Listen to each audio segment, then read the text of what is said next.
Naam, turejelee taarifa yetu ya awali ambapo chama cha United Green Movement kimeendeleza kampeni zake za kuhamasisha Wakenya kujisajili kama wapiga kura katika kaunti ya Garissa.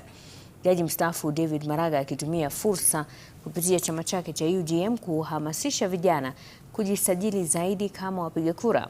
Maraga ameshtumu tume ya uchaguzi IEBC kwa kukosa kutumia fursa iliyo wazi kuwaandikisha wenyeji kama wapiga kura.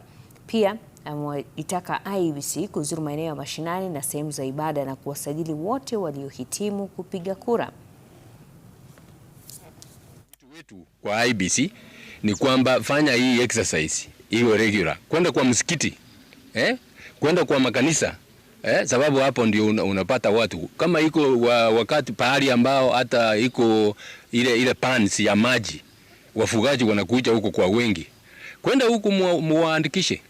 Tuko kaunti ya Garissa na kaunti zingine za Northern Kenya kwa ajili ya kuhamasisha wananchi kuhusu haja ya kufanya mabadiliko kwenye nchi hii, haswa kupitia kwa nguvu yao ya kikatiba ya kupiga kura, kuchagua viongozi ambao wanafaa, ambao wanawajali, ambao wanapigana na ufisadi.